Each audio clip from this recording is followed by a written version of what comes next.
to The Married Therapist, a relationship podcast hosted by us, Luis and Amber Semidey. This podcast is all about love, conflict, and the gray areas. If you like what you hear, be sure to like and subscribe wherever you're listening. Now let's get to the show.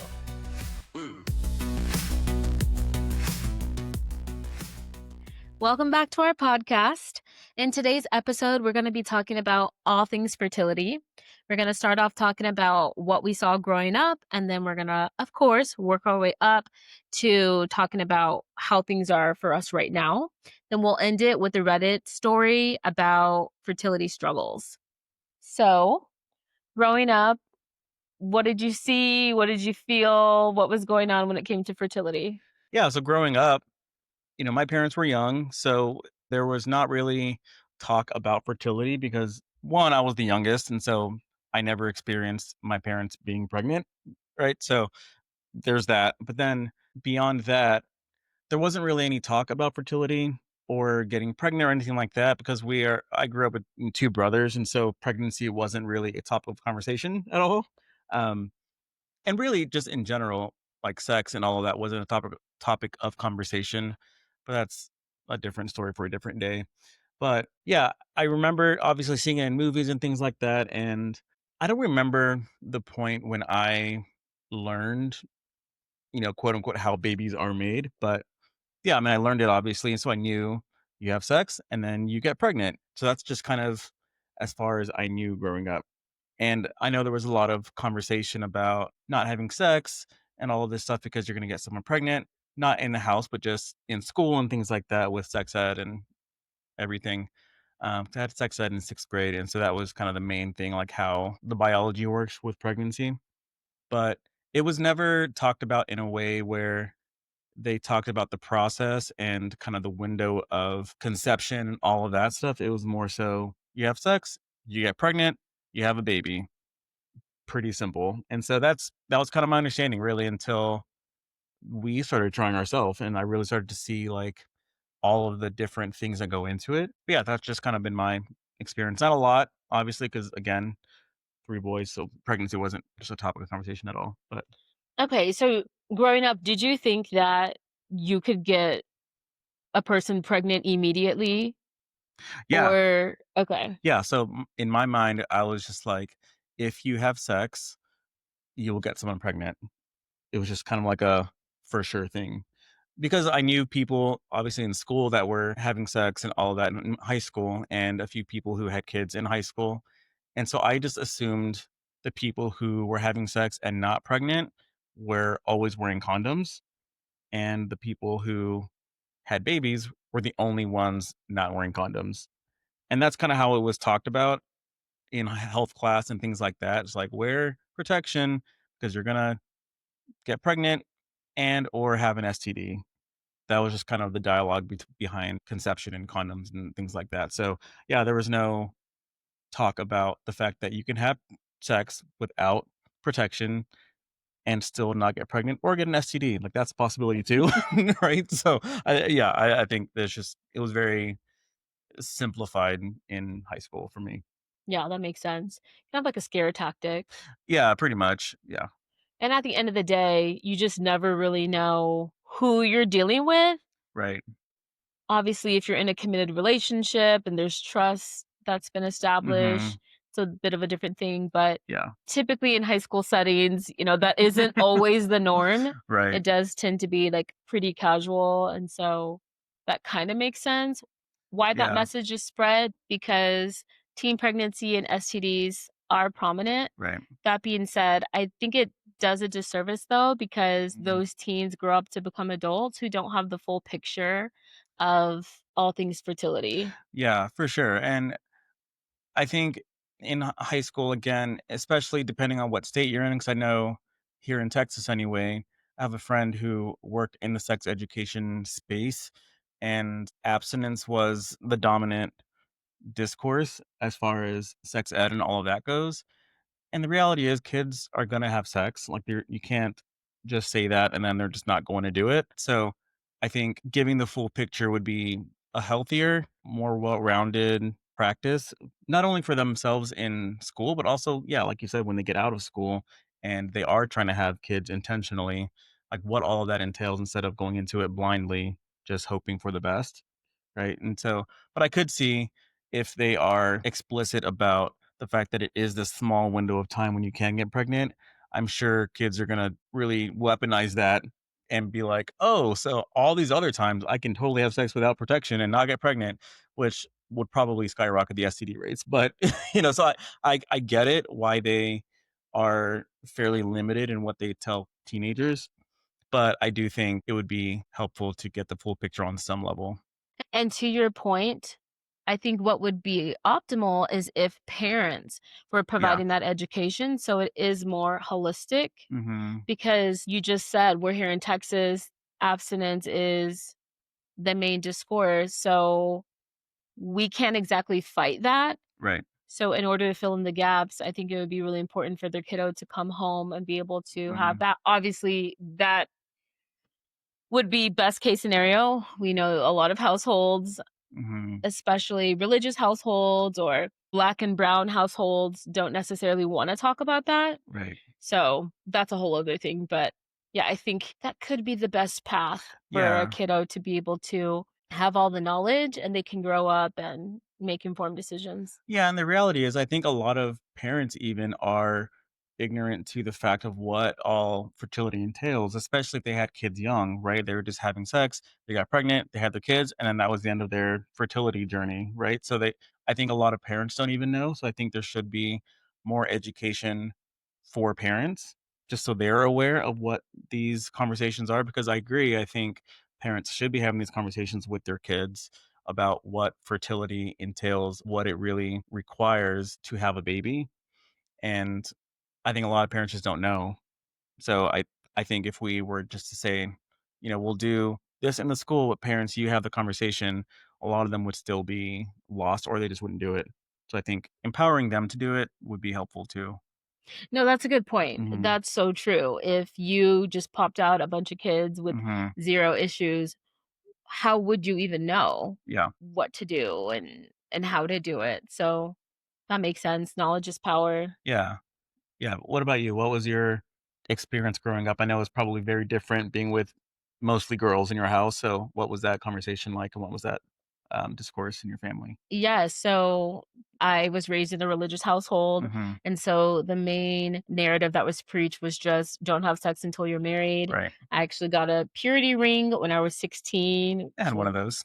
I think I wore it till I was like 22 or something. Yeah. Yeah. I wore mine for a very long time, till my late 20s. Yeah, which is very that's Wow. wild. And I was homeschooled as Hmm. well. So my world was very small. I was in a little Christian bubble. Right. I just worked. I was a nanny for a bit, and then my first job was at Taco Bell, and then Hmm. I was heavily involved in ministry at the church, Yeah. whether that was being a life group leader, which was a Hmm. Bible study leader, or singing or dancing, all things performing arts. Yeah. There was nobody So, at Taco Bell that like caught your eye. no. There really wasn't. And Yeah. so I was a very serious teenager. I was just focused on my schooling and ministry and my family. Yeah. That was it. At church, there were a couple people that I thought were cute. They were older, not crazy. So if I was Yeah. 16 or 17, they were maybe 19, 20, 21. Okay, so it wasn't like a 45-year-old when you're 19 or Right. yeah. Which I know we've talked about before, Yeah, but yeah. yeah, so anyways, it wasn't a thing at all. Even going into college, it was the same way. Mhm. So things didn't really click until we got married, which Yeah, is what you talked about as well. and so you never learned about fertility in general other than when you have sex, you get pregnant? That was kind of that was it? Yes. Yeah. So same thing as you. I did see a couple of people at church have kids as teens, and it definitely was in Hawaii we say hambala, ohala, which is oh my gosh, wow, that's really bad. Oh, man. Yeah. That's evidence of sin Oh, no. that you cannot hide. It was the worst thing that you really could Yeah, it do. really was like a scarlet letter. Yeah. 100%. And that's it. That was the message that was communicated. Mhm. What I witnessed was the same thing that you experienced. If you have unprotected sex, you will get pregnant Right. immediately. Yeah, like that day. you will be showing the next day. It's like, you had like, "Oh, she had sex last night. Look at she's pregnant now." It's like, "Nope, that's not how that works at all." I didn't think that, but no, I thought that it would happen Yeah. 100%. So it's just so interesting now, years later, realizing the fertile window is so small. It really is, and it is shocking how easily so many people get pregnant because we know how small that fertile window is. So it does boggle the mind just seeing like how that happens. Now, I will say that fertile window, women tend to be more in the mood. So I would venture to say more people have sex during the fertile window than outside of it. So maybe that's what maybe skews the data a little bit. But yeah, it is still just kind of a crazy thing that people get pregnant so easily. But Yeah, and another thing too is that as a teenager, you have so many large, beautiful, mature follicles that are yeah, just ready to go to be fertilized compared to how things are when you get older. Just knowing your ovarian reserve diminishes yeah. and you will not have as many eggs as you had when you were younger, and the quality definitely decreases. So overall, it sounds like we had fairly similar base knowledge of fertility, pregnancy, all of that stuff through teenage years. And when did you start to learn more about the whole process of fertility? Was it really just when we started trying to have a kid? Yeah, Okay. which is wild because, of course, this is my second marriage. In my first marriage, I did not take a contraceptive at Mm, all okay. for the entire year that we were married. We were having unprotected sex and never got pregnant, never even thought of it, was not tracking anything. Wow. There was so much going on with being in grad school, finishing out my internship and pediatric transplant, working a part time job, being abused. Well, yeah. It just was not anything that I thought about for long. I thought about it for a little bit. We actually did talk about when we wanted to start trying, and so thankful that we never seriously started that journey. Hmm. But yeah, that's all we really talked about with that.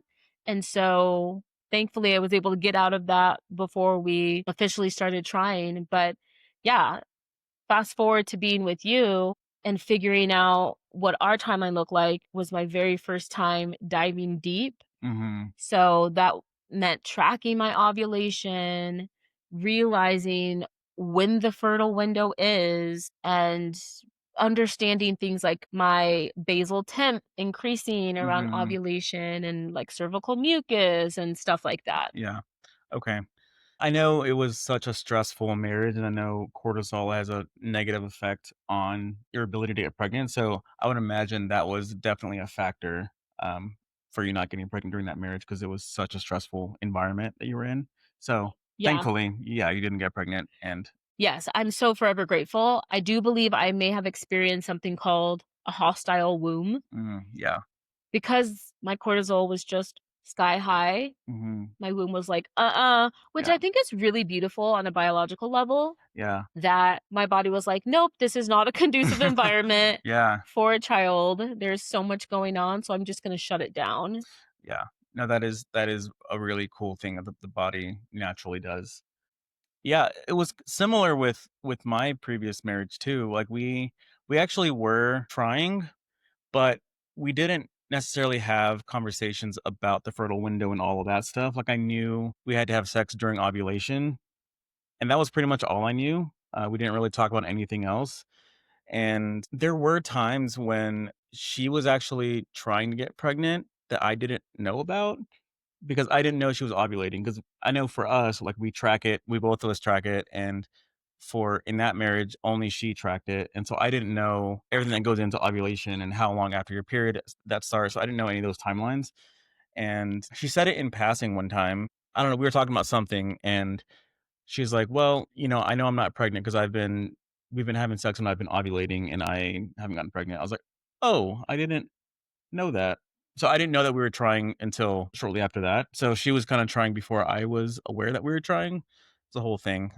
And also, I'm thankful that we didn't get pregnant because that would have been a whole train wreck of a situation. But yeah, I would say in that marriage, I had a little bit more insight into what it takes to get pregnant, but again, very, very sparse information.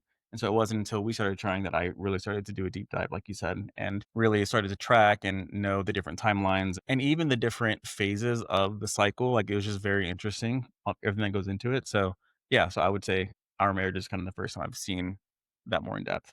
And wasn't she on birth control and then she stopped and you weren't aware that she stopped? Or No. because how did she do it without you being aware? Like, what was her way of trying? Was it not using condoms or Well, like how was that? Because we were using condoms at the beginning, and then after that, we started talking about trying, but didn't really make a decision. And granted, we hardly ever had sex in general, but then when we did, it was when she was ovulating, and I wasn't aware that she was ovulating at those times. So she was intentionally choosing to have sex when she was ovulating. Okay, Yeah, so you just didn't wear a condom. right. Yeah. Oh, okay, okay. Yeah, yeah. So we got to a point where, I wasn't wearing a condom and I was under the understanding that she was tracking like when she wasn't ovulating. And yeah, she just kind of started that process without me of, okay, I'm ovulating, so I'm going to have sex now. And it made me wonder after the fact if she was really having sex because she actually loved me and wanted to express her love in that way, or if she just wanted a baby Hmm. because that's the only time when she would even have sex was when she was ovulating. So that Oh, was its own thing, but gotcha. yeah. Okay, thank you for sharing. Also, I'm really sorry that that happened Yeah, because you were going through so much. yeah, This is just another ridiculous situation yeah, thrown into the mix. yeah, and I'm glad that again, that it didn't happen, and it's funny because she talked about someone that she knew that the woman did that, and she's like, "Yeah, women do that sometimes, they try to trap the guy," not knowing that she was actually doing that herself. So, anyway, it's a whole thing. Right? Yeah. But yeah, that reminded me when I was married and we had that brief conversation about when we wanted to start trying. He did express disappointment that it hadn't happened already. Mm. Fortunately, though, that was one of the things he didn't blame me for. He took the blame, like, oh, I'm not man enough kind of thing. Oh, gotcha, yeah. And he didn't make that a big deal, but he did express his frustration Mhm. and confusion a few times. Hmm, But okay. again, for both of our sakes, thank the Lord that Really? that did not happen because we would be tied to these people for life. Yeah, for sure, and, I would not want that for either one of us. Yeah, and our poor children Really, yeah, that part, right? 'Cause having yeah. having to be bounced around between both households. Mhm. Absolutely not. No way. Yeah. So now I guess we can transition to where we are in the journey and what that has looked like for us. Yes. So we got married October 2023 Mhm. and we went back and forth with when we felt like we would be ready to conceive. So we weren't sure if it would be 6 months or if it would be a Mhm. year. So ultimately we decided just a couple months after we got married that we would start. So this was February of 2024. I had just turned 36. Mhm. And at that time, I did some research and then I went to the gynecologist to let her know. She did some basic testing and she said, okay, try for a year. And then if it doesn't work, come back and we'll talk about next steps. But because of my research, I told her, well, I'm over 35. So to my knowledge, I should try for 6 months. And she was like, oh, yes. Yeah, which is wild, the fact that you had to remind her of that. Which exactly. I was Yeah. like, "What?" And so that's what we did. Mhm. So, February, we weren't fully on top of tracking everything Yeah. in the app that we use called Natural Cycles.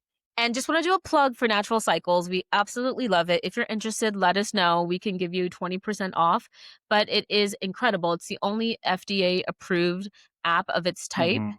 And it's great because it's not only for people like us who are trying to conceive, but it's for people who are trying to prevent pregnancy or just people who are trying to track their cycles and learn more about it. They give you articles and there's all kind of things in there that you're able to check out. So, as we always say, don't ever say that we're not going to hook you up because we are. Yeah, and yeah, the part that we use the most is the calendar because it says, like, when you're fertile versus when you're not fertile, and so, again, if you're whether you're trying to get pregnant or not pregnant, that calendar is really helpful.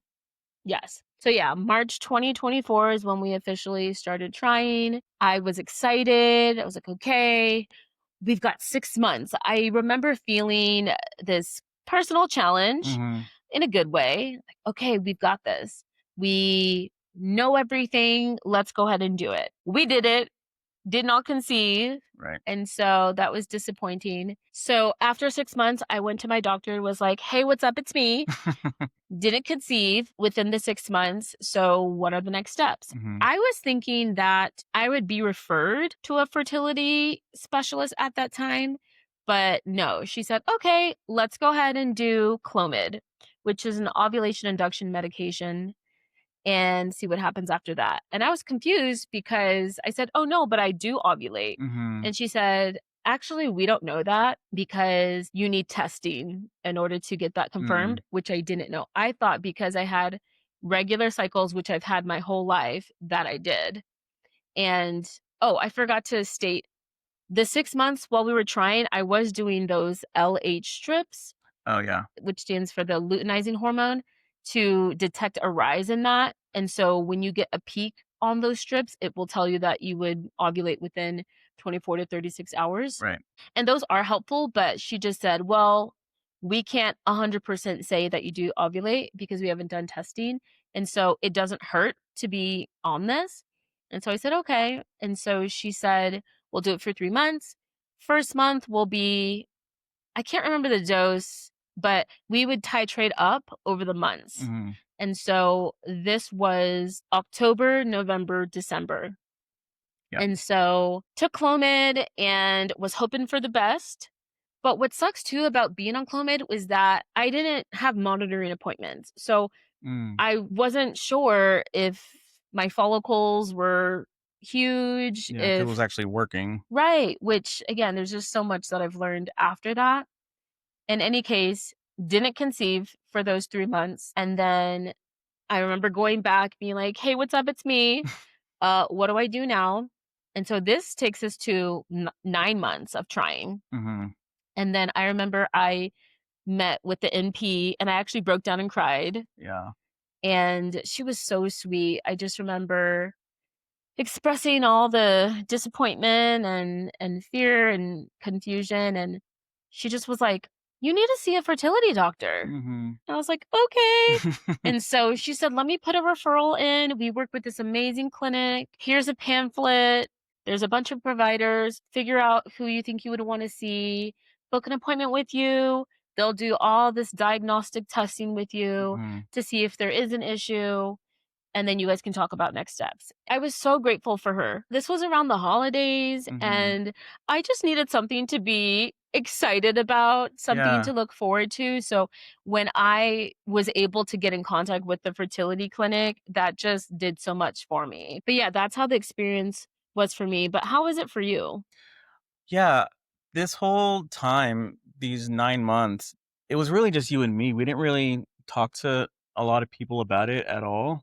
So I think emotionally, it was really difficult, really for both of us. And I know at the beginning, for you specifically, like there was a lot of research that you're doing, which was helpful, but also it was increasing your anxiety sometimes, just with almost obsessing about some of these things and just tracking things very closely. And so that was really difficult for you. And then for me, every month that we weren't pregnant, I was getting disappointed too because I was feeling like, is there something wrong with me? Are there tests that I need to take that shows that, my sperm quality isn't good or something like that? And I know for you, I never blamed you. I never was like, oh, something's wrong with her. That was never a thought. But I know that was a fear that you had that I was thinking at certain points. And I think this is a conversation that a lot of people don't realize when it comes to fertility, that it affects both people involved. And I know some guys aren't as involved in the process. They're just kind of aloof to the whole thing and the woman just kind of doing it on their own. But I know for us, we're very different. And we were both heavily involved in the process of tracking everything and knowing when you would show up pregnant, if you were going to be pregnant, and then knowing that you took a pregnancy test and it was negative. And so we were both very aware of every step of the process. And so it was affecting me as well. And that was something that I really didn't even think that would be a thing just because it's not talked about, that sometimes guys are also affected emotionally by this fertility journey. And so it kind of caught me off guard as things were becoming more difficult and things just kept not working. And that was a conversation I know I had with you, and you were just kind of in the same boat, like, you didn't realize that it would affect me either. Not because you weren't caring or anything like that, but just because it's not really talked about that often.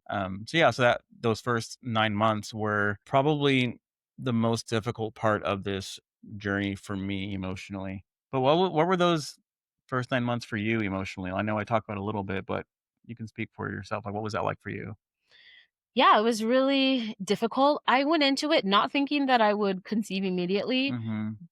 but thinking that it would happen within the first couple of months. Mhm. Yeah, so if I had to guess, I would think that it would happen around month 3 or 4, even though I was older. I just had faith, and then also my mom had 6 kids, so I've always kinda been like, that fertile gene is just within me. Yeah. So yeah, it was really difficult Mhm. just knowing that we were doing everything right Right. as far as tracking. In hindsight, though, I definitely could have been better with my diet and exercise. And so that was one of the things Mhm. that has been tough over time. I mean, there's been other things too, but it's just so tricky. It's something that's just out of your control. Right. And so it's this constant letdown when my period would come every month. Mhm. And so, yeah, I remember doing the LH strips and doing the pregnancy test and just being so incredibly disappointed every time that eventually I stopped Mhm. because I just was like, you know what? If it's going to happen, it's going to happen. Yeah. Let me just protect myself. I'm so grateful that as soon as I started this journey, I got a new therapist who specializes in this Mhm. because she was able to help me out. And it was actually her suggestion of, okay, is doing all the testing helpful? Yeah. Yeah. So I just want to go back to what you were saying about how things were really difficult for you. That was important for me to know, but it was difficult because the focus was on me most of the Mm. time. Then I would feel guilty and embarrassed. So then I would do a check in with you. And that's still something that I have to be intentional about Mhm. And I because appreciate that. Yeah. yeah, you're welcome. Because yeah, it definitely is important for both of us to do the check-ins because it's not just my journey. Mhm. But a distinct memory that's popping up right now that was difficult was when you got your first semen analysis, which was a couple months in. Mhm. Overall, it was pretty good, but there were a couple metrics that were low, and I just remember feeling devastated because that was the Mhm. first, like, diagnostic testing that we did. I remember wanting to do my stuff, but Yeah. I just had to wait. So this was the very first time there was objective data, Mhm. and how that was really difficult. I just remember feeling really bad because I had a real reaction to it, but I didn't want you to feel even worse than how you felt. There are some things that we can't control, but there are some things that we can control. So I didn't want to add to the suffering. Yeah, for sure. And I think for me, because I was already thinking like something was quote unquote wrong with me, having those numbers reinforced that thought for me. And yeah, I was really going through it because I'm like, oh man, something really is wrong with me. And so I set up an appointment with a urologist to see like if there's anything that I can do to make those numbers better. And when I made that appointment, he looked at the numbers. He was like, "Oh, these are fine." Like, I mean, some of the numbers are outside of the window of what is quote unquote normal, but he wasn't concerned about it. And so for him, who is a specialist in this area, to not be concerned about it gave me a lot of peace, knowing that it wasn't as big of a deal as I thought it was. And then he also said every time he orders people to do a semen analysis, he always orders two because one could just be a little off and may not be accurate. And I had just done one. So he was like, "Have you done two?" I was like, "No." So he did a request for me to do another one. And I did that one. And those numbers were a lot better. So I think that first one, for whatever reason, it just didn't read accurately. But the second one was a lot better. And so that was a lot better for me emotionally, knowing that that wasn't necessarily a factor. But it still was hard, obviously, not being pregnant each month that we were trying. But I was able to take a little bit of weight off my shoulders because it wasn't like quote unquote my fault. Yeah. And just to let people know, that first semen analysis was ordered by your PCP, Right. who is not a reproductive specialist. So I'm so grateful that you did go to a urologist. and get that second one Yeah. done because that was needed. And yeah, you felt relief and I felt relief Mhm. because another thing that's just not talked about is something called like male factor infertility. Yeah. So many women just think it's my fault. I am the one that may have the issues. When there's a good chunk of women who are trying to conceive that have no issues, the issue is some kind of male factor Right. component. And so it was just really good that you got all of that squared away. And so we were able to just focus on me Mhm. as we entered the diagnostic testing at the fertility clinic.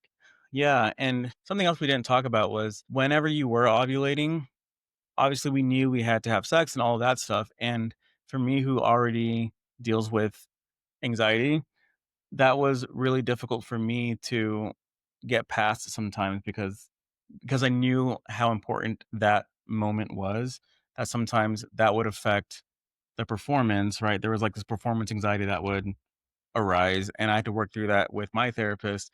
So I think there's just a lot of things that people don't talk about when it comes to making a baby. Like, there are so many different things that are at play that people just don't talk about, and I know, again, that was my experience, and so I'm thinking like, "Oh my gosh, is this difficult for everyone? You know, what's wrong? Like, what is going on? Like, why isn't it as easy as it seems for everyone else?"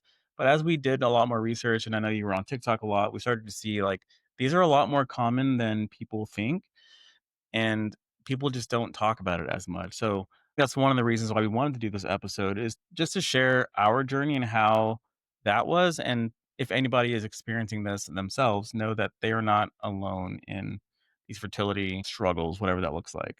Yeah, and if the listener isn't necessarily going through it, maybe they know someone, Right. a family member, a friend, a coworker who could benefit from it. And I know for us, we think even if just one person benefits from our episode, it was worth it. Yeah, for sure. And I know we've gotten feedback from different episodes, and that has been everything for us to know that the things that we were talking about really resonated with someone and it impacted their life in a positive way for whatever reason. So yeah, I'm hopeful that this episode will do that same thing for at least one person. But Yeah. So going back to kind of the timeline of things, mhm, December is when I got the referral to the fertility clinic. We started the diagnostic testing, and that was just so incredible to finally be in a space where we could slowly but surely start to make headway. mhm, So I got blood work done. You did too. mhm, And then I did a transvaginal ultrasound. Then the suggestion was to do an HSG, which is to check to see if the fallopian tubes are open. mhm, And we did that. Unfortunately, it was unsuccessful for a few reasons. One, I have a low pain tolerance. mhm. I was on Valium, but didn't help. Two, I discovered that I have a retroverted uterus. So it's just difficult for the catheter, which was not flexible, to do its thing. And then three, I just had a narrow cervix, and all these things I just didn't know. Yeah. So even though it was a bummer that I was unsuccessful, it was helpful to get this information. Mhm, So they did a referral for me to get an HSG done under general anesthesia. So this takes us to April of 2025. While they mhm, did that, they also did a hysteroscopy, which is when they use a hysteroscope where there's a tiny little camera that is at the end of the scope, so mhm. they can just visualize what's happening in my uterus. So, yeah, if there were fibroids or anything else like that, they would have visibility. Thankfully, no fibroids or anything like that, and they were able to see that my tubes were open, so that Mhm. was successful. And then that was basically it. So then I was like, "Okay, cool. Time to talk about next steps." And so for us, it was like, "Okay, let's do IUI," which stands for intrauterine insemination, AKA artificial insemination. Yeah. But unfortunately, we weren't able to get started really quickly because they discovered that I had a high hemoglobin A1C, which is for blood sugar. They said, "No, we cannot do this. It needs to decrease." So that was a bummer. That Yeah. was really hard, but I was able to make some adjustments, and recently I went back and my numbers drastically decreased. So then I got the clearance for that. We were going to start the first IUI last month, Yeah. but we went to Florida and everything has to be timed very perfectly. They're like, okay, pause. So that takes us to this month, July. Hopefully, if everything goes well, I will get inseminated Yeah. in a couple of days. Mhm. So fingers crossed. We're hoping for the best. But yeah, that's where we are. But it's just been such a wild ride. I keep saying with this whole journey, it's hurry up and wait. Yeah, and it's been difficult because, like you were saying earlier with the HSG and all of those things, like, we were hoping to get answers right away, but then we had to wait longer because you had to go under general anesthesia, and then after that, then you had your appointment that basically said you weren't able to start yet because of your A1C level, so, like, there was a lot of these things that were just like, "Okay, we're gonna get answers," and then like, "Oh, crap, we can't do it now. Oh, we're gonna get answers, then, well, we can't do it now." And at this point, I mean, after we got to that year mark, I know that was really difficult because it's a really it's a it's a difficult moment to know that we've been trying unsuccessfully for a year. And so on the one hand, getting all of these tests was helpful just to know that there is nothing physically wrong with either one of us. So that was nice. But on the other hand, it's just like, well, why hasn't it happened yet? Which, it's a waiting game. And I know both of us have been leaning on our faith a lot, knowing that things happen at the right time, but that's just difficult to believe all the time just because we just want it to happen now and we're tired of waiting all the time for things. And I know that was something that we have talked about many times of just waiting till we were in our mid 30s to get married in this incredible marriage and now having to wait for this baby that we both desperately want. So it's just been like you said, hurry up and wait, and that's just the name of the game, unfortunately. So that's where we're at now, but we're hopeful with this first round of IUI. Granted, the stats aren't super great as far as the success rate for IUI. It's just a little bit above trying naturally, which we know that, and we know that it's not zero. So, I think I know you had a great analogy earlier where we are talking about this over breakfast today, where if there's 10 people in line, one person is gonna get hit with a water balloon, aka, being pregnant. Like, it could be us. And who's to say that it won't be us? So I think both of us are going into this week hopeful and knowing that it might not happen too. And we'll just cross that bridge when we get there if we get there. Yeah, exactly. And as far as the success rate, it definitely depends on a few factors, Right. such as your age and your ovarian reserve, Mm-hmm. if you have other issues. So we were quoted with a 10% success rate, Mm-hmm. but just for people listening who may say that's not the case, it depends. Right. So that's what we were given. I'm 37 and we have what's called like unexplained infertility. Mhm. So that's that. But yeah, we're just choosing to be hopeful, which is Mhm. different for me Yeah. personally. I have been having a hard time, especially the longer this goes on, believing that one, it would happen naturally, two, it would happen in IUI. I did have faith, but that was only through IVF Mhm. because for me, that success rate would be 50%. But I just pivoted recently with my mindset because I'm like, you know what? Why not us? Mhm. And there are people who not only get pregnant, but they get pregnant on the first try. And there are people who conceive twins. Which would be the dream for us. Yeah. Totally the dream. I know for some people, they're like, watch out when you take letrozole because you may get twins. Nobody wants that. I'm like, what? The whole point of this journey is to conceive a baby. So Yeah. if I conceived two, are you kidding me? Yeah, we would That love that. that would make my whole world. I am a twin myself, and I love being a twin, so to be able to have that would Mhm. literally be Christmas Day. Yeah. So, we're just hoping that everything checks out when I have my next ultrasound. The issue we could run into is that letrozole letrozole too much and I have many, many dominant follicles. If that's the case, they will have to cancel it Yeah. just because that's dangerous and I'm not trying to have quintuplets. Yeah, and letrozole, I don't know if we had mentioned, letrozole is similar to Clomid where it stimulates ovulation, all that stuff. Yes, Yeah. letrozole is the kind of sister medication to Clomid. They're both Mhm. ovulation induction medications. Yeah. And one thing I wanted to mention is that we haven't really talked about this with a lot of people. I know as we are a little over a year, almost a year and a half into the journey, we have told more people. But one of the reasons I know that we wanted to do this episode is because there is strength in numbers. And so the more people that we can have support us in this journey and be rooting for us, the better for us mentally and emotionally.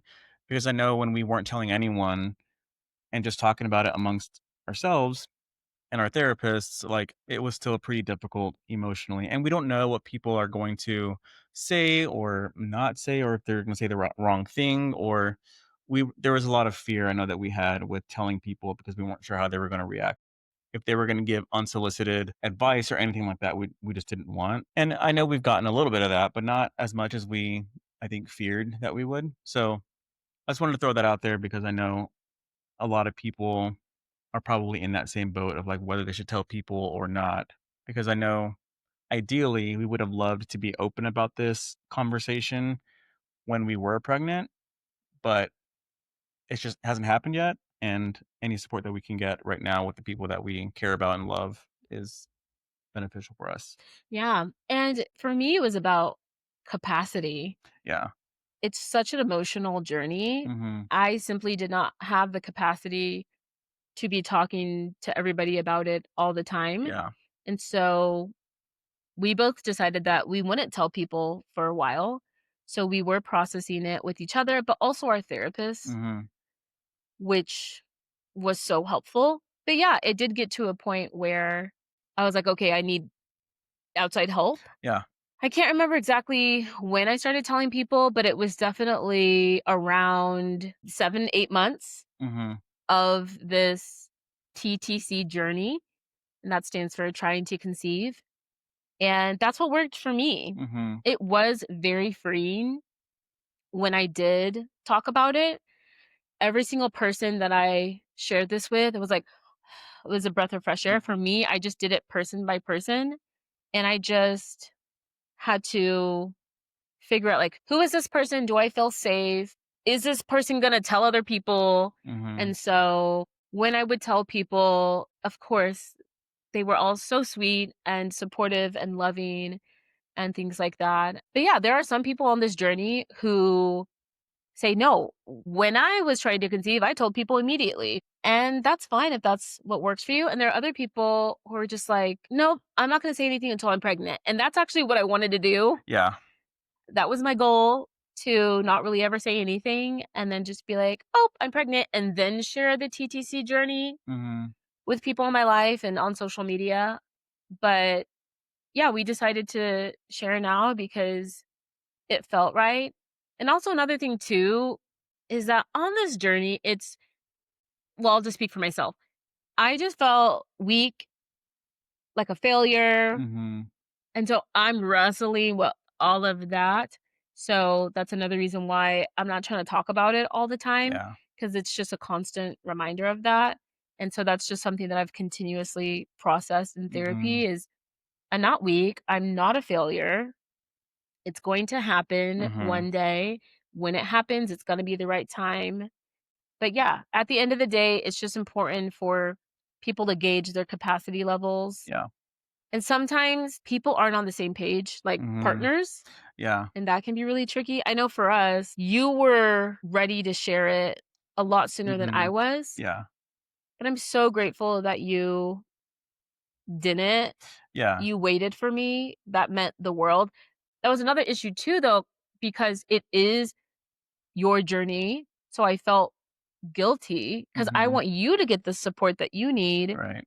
but it just was dicey. So I just want to thank you for Yeah. holding back even when you were ready, knowing that I just wasn't quite there. And so Yeah. thank you for your patience. Yeah, for sure, you're welcome, and yeah, even though it is emotionally taxing on me too, I will say as the journey has gone on longer, it's gotten easier, which might sound contradictory, but yeah, as it's gone on, it's been a little bit easier to deal with not being pregnant each month. But yeah, it's been difficult, but I know it's been a lot more difficult for you. And so absolutely, I'm glad I respected that too, because I know it would have been a lot more difficult if I did it anyway. Because yeah, the extra support could be helpful, but when I looked at what the consequences of doing that emotionally would be for you, it was a no-brainer for me. Like I didn't want to do that to you. So Thank you. yeah. And if people are confused by that, the fear was just all the questions, Right. and the fear was also just people's perception Mhm. of me and or us that we were weak, or it's all of these just deep Mhm. seated issues that I had. Yeah. So for me, the image I always get is just holding on so tightly to this thing, Mhm. because if I released it, then it would take on a life of its own. This whole TTC journey is all about you not being in control, and so for me, this was the one thing I could control. Right. So it's complex, but just wanted to explain that process. But at the end of the day, again, I'm just grateful for your patience. We're here now. It's out in the open, Yeah. and it does feel really good to no longer harbor the secret.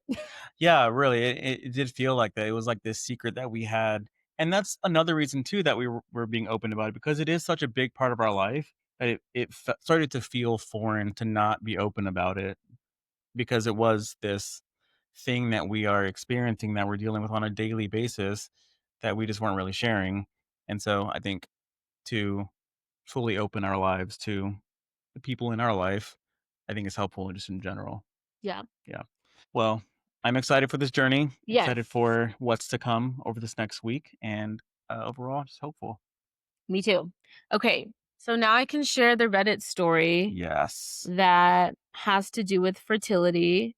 So this title is Realizing That This Is Not a Relationship to Bring a Baby Into. Ooh. We've been TTC, which again stands for trying to conceive, for almost 2 years with no luck. I'm on my last letrozole cycle, and I'm now coming to the heartbreaking realization that my husband is not the man I should be having a baby with. Oh my gosh. It's a hard pill to swallow.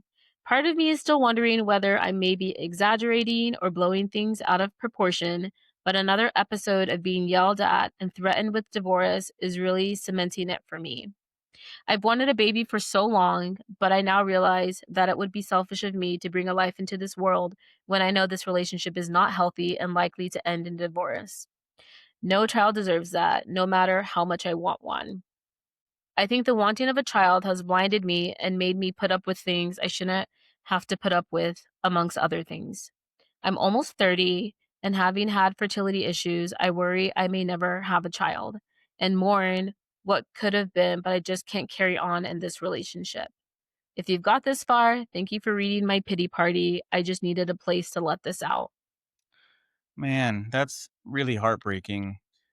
And it's really brave of her to come to that conclusion, to know that as much as she wants this baby, bringing him or her into this relationship wouldn't be beneficial for anyone. Wouldn't be beneficial for her, wouldn't be beneficial for the baby, and realistically, wouldn't be beneficial for the husband either. And I think unfortunately that's a thing that a lot of people do. They have a baby to quote unquote save their marriage.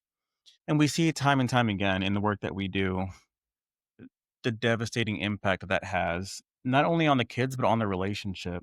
Because then there's resentment, right? There's all of these other emotions that go into it. Because raising a kid is no joke. It's another life you're bringing into this world. So if you and your partner have this hostile relationship and creating this hostile environment for this kid, that's going to negatively impact this kid growing up. So I think it is brave of her to have that insight and awareness that this isn't a man that I want to have a baby with, especially if he's already screaming at me and threatening me and all of these things. Like that sounds like an absolutely terrible situation already. Yeah, kudos to her, Mhm. because once you have a baby with someone, as we stated earlier, You're tied to them for life. Yeah. Um, but it reminded me when I was in my first marriage, I actually had that thought of, let me have a baby to make things better, Mhm. to help myself, which is wild because Yeah. before that marriage, I would have never thought that. But it was a real thought that I had. And again, we talked about it. It was brief, but we did Mhm. have that conversation of when we would want to do it. And I just remember my mom had an intervention with me. And one of the things she mentioned was, if he's doing this to you, he's going to do this to your baby. Mhm. She didn't know that we were already talking about planning for it, but she said that. And that was one of the biggest reasons why I left. I was like, "Oh my gosh, I'm going through so much. There is no way in hell that I would be okay to have an innocent child deal with all of this. Yeah. This baby is not gonna be immune Yeah. to the shenanigans, to the hostility, to the abusive nature. He's not gonna just change." Yeah. And I was just picturing this sweet little innocent face, especially as they got older, just be scared and be like, "Mommy, like, why is he yelling?" And I was like, "Oh, no. Mhm. Immediately no. Let me get out of here." So, I definitely empathize with where she's coming from, Yeah. but, yeah, I think this is the best decision that you could ever make. Hopefully, she can get healing. I mean, we don't, these are strangers, so we have no idea, but my hope would be for her or anyone in a similar situation that they would get healing. And Mhm. also, I would say, like, go back to your doctor and maybe get some more testing done, because 'cause I'm just wondering if the stress of being in that relationship had something to do with, Yeah. her fertility. I know we talked about how things were for me with my high cortisol levels and having what I think was a hostile womb. So I'm just wondering, like, ooh, what if you get healing and go back for testing, and then you keep working on yourself, and then you are able to meet someone else, Yeah. if things would be better. Like, she's 30, and that's not old. I know Yeah. she was like, Yeah. "Oh, I'm 30." Girl, oh, to be 30 again. Oh, really? Um, I don't know her medical history, so there's a chance she may have PCOS or endometriosis or fibroids or some other issues that negatively impact her Yeah. fertility. But 30, that number in and of itself is not old at all. Yeah, and she said, she's almost 30 and having fertility issues already. So, yeah, like you said, I wonder if this is the only relationship that she's been in where she's been trying to have a baby, because I know you've mentioned before to me that when you go to a fertility specialist, they look at any relationship you've been in and count that as times you've been trying. So I don't know As if long as you weren't preventing. right, if you weren't preventing. So I don't know if she's been in another relationship where they were trying and she was having trouble there. But to your point, it sounds like an extremely stressful situation. So my guess would be that's probably been one of the main issues. But again, we don't know her medical history and all that stuff. And also, there could be male factor. Yeah, we don't know if he has issues going on. Right. And he doesn't seem like a good guy, so I wouldn't be surprised if he refused to do like the semen analysis or Yeah. anything else. Like, yeah, this is your deal. But Yeah. yeah, I wonder But what that conversation was like to even have a kid. If it was something that she wanted, but he didn't want it, or vice versa. If he wanted a baby, but she didn't really want it, but she's just doing it to appease him. I wonder what that was all about too. I know that can be a situation that we've heard before where yeah. one person wants it, the other one doesn't really, but the kid will know that. The kid can totally Yeah. suss that out.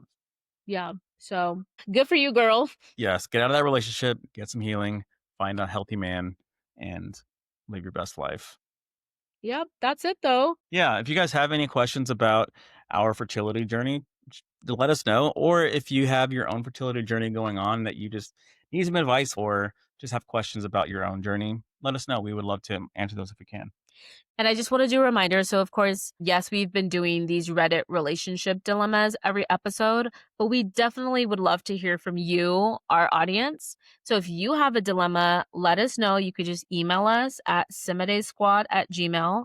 Semidey is our last name. That's SEMIDEY squad@gmail. We'll be more than happy to answer it. It will be anonymous, so you don't have to worry about us revealing who you are. And Another note, we are therapists, but we're not your therapist. So take what we say with a grain of salt. We have not entered into a therapeutic relationship. We have not. No, and that would not be ethical to do that with someone that we know. As always, be sure to like, subscribe, share, comment, all the things. So if you found this beneficial or if you think it would be beneficial for someone else, be sure to share it with them or just let them know about the podcast. They can listen in and benefit in whatever way that they can. So thanks for joining. We'll catch you later. Bye.